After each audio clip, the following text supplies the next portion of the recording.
walking in The Hague now. Today we're going to take a look inside a trumpet shop, Atelier 5, and learn some things about picking out a new trumpet. We're also going to check out some accessories like mutes, mouthpieces, trumpet stands, oil, cleaning gear, things like that. Let's go inside.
Yeah, now, yeah. Marcel. Hey, good morning, man. How are you doing? Let's meet Marcel. Hi, guys. Marcel, we're here to show our readers some things about picking a good starter trumpet. What do you think are good things to keep in mind? Most important thing is that you set your budget, and I think you can buy a lot of crappy trumpets on especially on the internet. But if you make your budget about $300, you can buy a really good student trumpet, I think. So you better aim for like $300. But what is like the range for a starter trumpet? Till what price can you find them? Well, first of all, even a professional player can play very well on a cheaper trumpet, but it has also a personal feeling about it.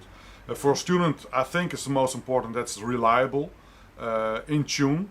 And that's why you have to buy a little bit more expensive trumpet to get that benefits of a student trumpet. Mm-hmm. A crappy trumpet with bad valves and stuff, that doesn't make you happy. So that's the main difference. The mechanics is very hard to make on a trumpet, and yeah, the more expensive ones are making better mechanics. So that's the first thing. And if the mechanics are okay, the rest of the trumpet's also okay. They got a good lead pipe, the sound is okay. Intonation will be better because it's better made, so that's why that's the big advantage of a little bit more expensive trumpet. So it starts around like $300, but you can better aim to like 500, 600 to have a good reliable one. Yeah, well, you can, especially if you go a little bit step up, you get the first brand trumpets from the well-known factories who are making trumpets. You got better service, you can get parts and stuff, so that's very important. But my advice always is, also here in the shop, don't buy a really cheap instrument, because yeah, it doesn't, probably it will make you happy in the start, but in the long term, yeah, you turn out to buy another one. So. What are some things to look at when you pick out a new trumpet? Well, first, what trumpet players always do, pick a trumpet and do this, the feel of the valve. Everybody does that. Yeah. So also with a new one or in a shop, try that out. Then you can look at the valve, of course, how it's made. So no discoloring of the metal, that's very important. No scratches and stuff, so that's very important to look at. Because it gives you some general idea of the quality of the instrument. And the general finish, of course, how the lacquering or the silver plating is, how everything. And also the slides, how they are working smoothly. That tells you something about the finish from a factory, how they take care of the instrument. So that's, yeah, that's the first thing you can do. Any other tips to make an informed decision? But also is a good idea that bring a friend along who plays trumpet, or a professional player or teacher or whatever, So they can play the trumpet in a shop for you, and you can hear the sounds a little bit and the differences between trumpets. And well, maybe that can help you to make a decision for what kind of trumpet will be the best for you. A very important aspect of playing the trumpet, of course, is the mouthpiece. What can you tell us about a good starter mouthpiece? Well, there are, to start with, there are more mouthpieces than trumpets, but a mouthpiece is indeed very important. I think for a beginner, it's very important that you have a mouthpiece, at least it's clean, and it's in a good condition, so no scratches and stuff. Yeah. And size-wise, don't play too small and not too big, so something in the middle. So like a 5C, that's a very good mouthpiece to start with. But there are a lot of brands going on, and I think if you are a better trumpet player, then you will choose different mouthpieces, because then you can really notice the difference between one brand or another brand, or also with sizes, and then you make it more personal. But to start, pick a good average mouthpiece, but at least it's clean and in a good condition. And like we mentioned before in the book, don't be tempted to take a too shallow mouthpiece because you want to play the high notes, because high notes can be played on any kind of mouthpiece. Go for the sound and for a good average size. Teus, and Marcel, can you show us the difference between a shallow and a mouth? Can you show a shallow and a more broad one? For example, this is a very shallow mouthpiece. Mm-hmm. For good players with a good technique, it works very good, especially for the high notes, but also for a different kind of sound. Uh-huh. And so with narrow, what exactly do you mean with the fact that it's narrow? it really has to do with the inside of the mouthpiece. Uh-huh. So not the wideness, but how deep the mouthpiece is.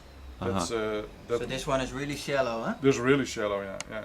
It's if you put your finger in, it's almost impossible to put the finger in, but because it's very shallow. Uh-huh. And so a more deep one is a much more... Yeah. If I take from this brand one of the deepest cups, Uh-huh. yeah, you see it's a lot more volume in the cup. It Uh-huh. makes a different sound. And what Teus says is, it doesn't play difficult in the high register, but the sound is different. And yeah, you can see it's a lot more deeper. And for most people, more comfortable, because it takes a lot of technique to play well on a shallow mouthpiece. Let's try some trumpets. Well, as you can see, we've got some trumpets lined up here from different brands, from a starter one to more heavy ones. We're going to try them all, and we're going to show how each trumpet sounds. I'm going to play them, James is going to play them, and we're going to play it with a tune that you are going to learn in our book, Mo Better Blues. So let's check them out. The first trumpet we're going to pick up is called a main trumpet, and it's a starter trumpet. The price will be around $300 or $400, and let's check out how it sounds.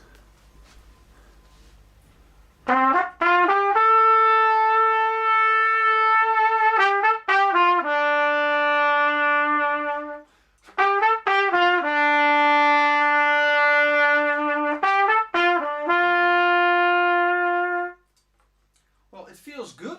It feels real fluent, easy to play. We already checked that there are no scratches and the valves work fine. James, how about you give it a try?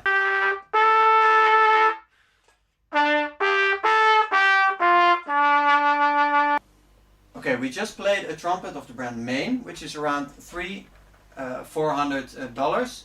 Now we're going a step up to a Yamaha trumpet, which is around $800. Let's try it out.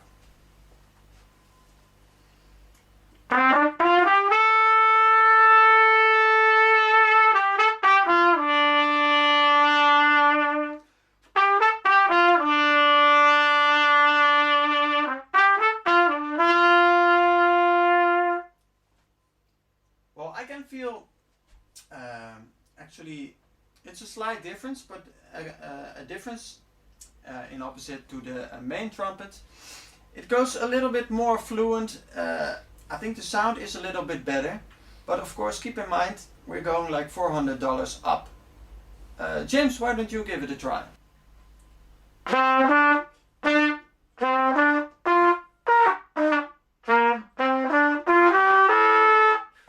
trumpet we're going to check out now is a Bach trumpet.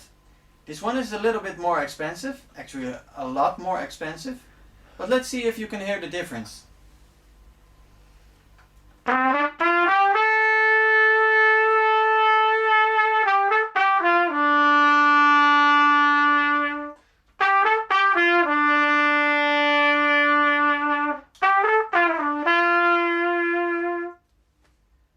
Well, this one, I play this one myself as well for like a year or 15. So I'm really used to this trumpet. Again, the difference with the starter trumpet is not that big. It just plays a little bit more fluent, a little bit less resistance. But as you probably heard, the difference in sound isn't that big. Now let's see how a real starter like James will sound on this one. So after we play the Bach trumpet, I brought one of my own trumpets, which I played for a year and a half, because I wanted, in that period, I wanted a really big jazz sound for myself. This is a Constellation trumpet, which they don't make anymore, but you can find a lot on the internet. And it's a really heavy one to play. Actually, the weight is like 1.5 times as much as the Bach trumpet. Check it for yourself.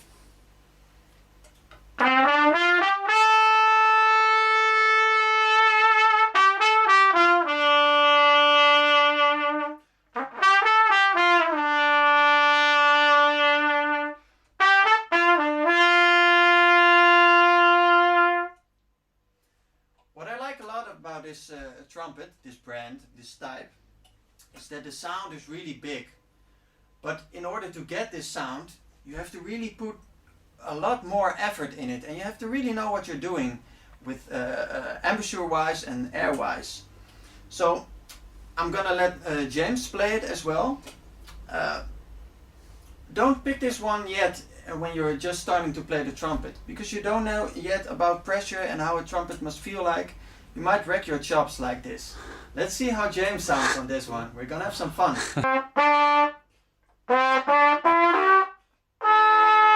The next thing we're going to discuss is trumpet mutes.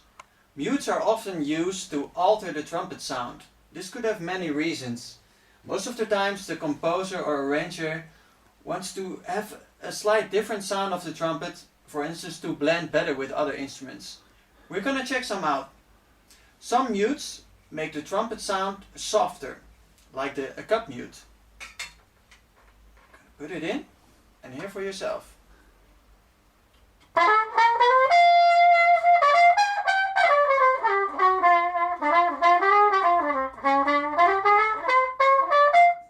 A mute often used in classical music is the straight mute.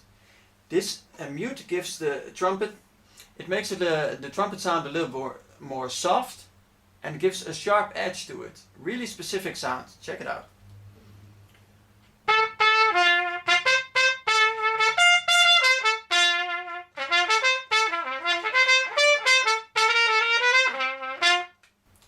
This mute is called the Harmon mute, which is often linked to Miles Davis because he used it a lot in the later stage of his career. It has a real specific sound and still a lot used nowadays in jazz and pop ensembles. Let's check it out.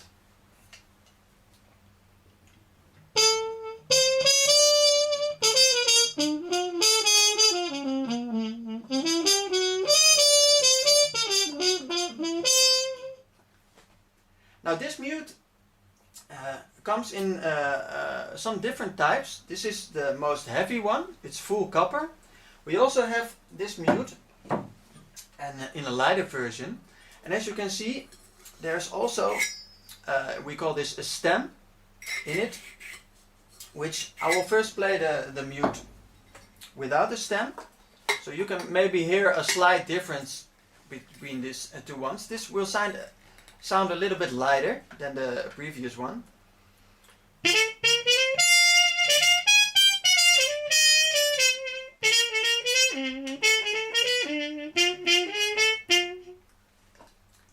Now if we add this pipe, which is called a stem, as I mentioned before, you get a really funny sound, which reminds you a little bit of like circus music.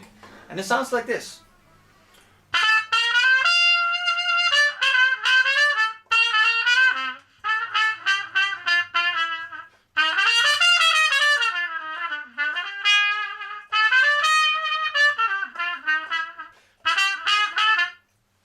Now a funny thing we can do with this mute is put our fingers in front of the stem and make this wah wah sound. It's called a wah actually, and it sounds like this.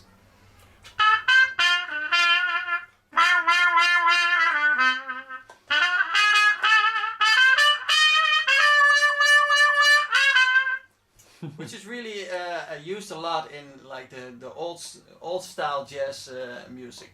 Now the mute we got here is called a bucket mute, and this mute makes the trumpet sound really more warm, more soft, and it's because inside the mute it's like a felt, which really catches the sound and gives it a warm effect. Check it out.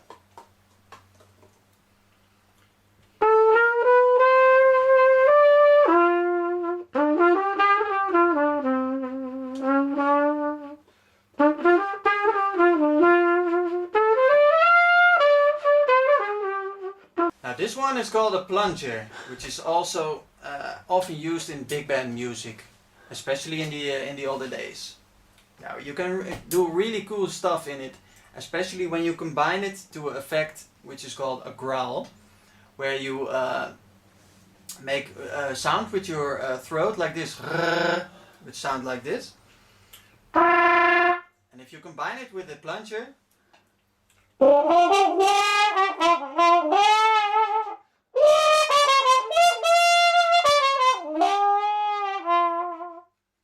which you can make a lot of impression on the ladies with this one. The final one we're going to discuss is the biggest friend of your neighbors. This is a practice mute, a silencing mute. You've a silent brass. There are a lot of types in this one. And the only function this has, this is not for concert use. This is only make it really soft but still playable, still comfortable for you. So it will be hard to hear anything, but I'm gonna play towards the camera. This is good for practicing when you have like thin walls to your neighbors. Check it out.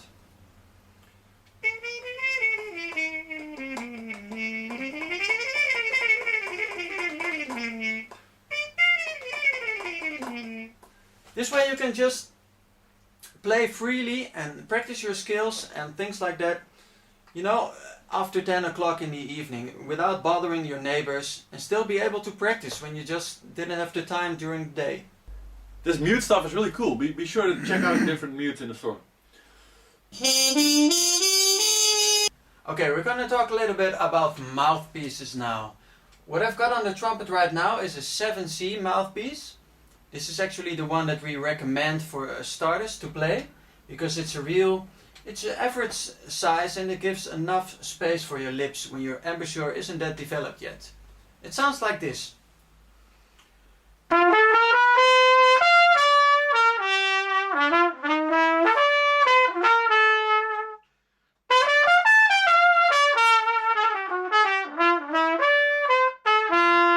Okay, now we move to a bigger mouthpiece. Bigger in that it's deeper and wider. So it gives you a bigger sound. What type is this one? This one is a 3C. Okay. It gives you a bigger sound, but of course it's a bigger hole you have to fill. So you have to put more air and more, you have to put more effort and more input in it. But it will give you a bigger sound.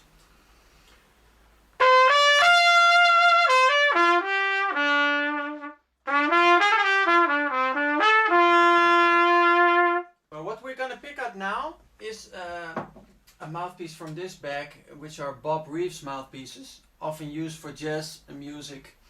And what we're gonna do now is take a real shallow one.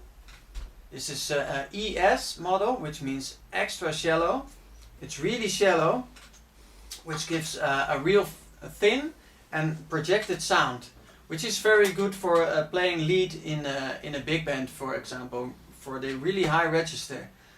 But this takes really practiced embouchure, because you have to keep your lips really tight, because there's limited space for your lips in the mouthpiece. But it will make it, as we said, you can play high notes on any mouthpiece, but this will make it a little bit easier when you've got this trained embouchure.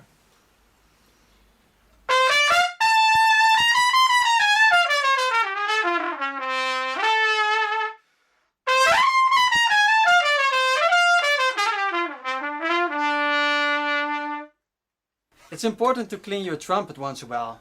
We advise you to do it at least once a week. And we're going to ask Heiko now to show us a little bit how it's done. Heiko, could you show us how to clean the mouthpiece, for instance? Sure. Cleaning the mouthpiece, you use a mouthpiece brush and you clean the mouthpiece at the back side, entering and cleaning it. If you use warm water, you will get quick clean. Good. And for instance, the lead pipe, I see you have a special rope for that. Yeah, you can use a lead pipe swab, it's called, which you enter from the back in the lead pipe. Uh-huh. And you pull it through. Yep. And maybe you can show us something about the valves, like how we can clean it or how we can oil it. Yeah, you should clean, once in a while you should clean the valves, also using like clean water, and afterwards you give it a drip of oil, put it back in the valve case. Is there anything you have to notice when you put it back in the valve? A normal trumpet valve has two sides. There's those little plastic slides, and there are two different sizes. If you look inside, you will see that there's only one possibility to put it there. It has to click in the valve case. Okay, so that's the click. Good. And by generally the outside of the trumpet, what kind of should we use a cloth for it or? The outside you can clean mainly with a normal clean towel. Mm-hmm. Not using any products, just clean it like with water again. Uh-huh. So no washing product, just No. water. Just water will be fine. Okay. And that's how it's done. Okay, so whenever you're in a music shop, always try everything, touch everything, and so we're going to have a little fun now with these trombones. We've never ever touched a trombone in our lives, but just for you guys we'll give a special trombone concert with James and Teus, so hit it, man. 1, 2, 3, 4!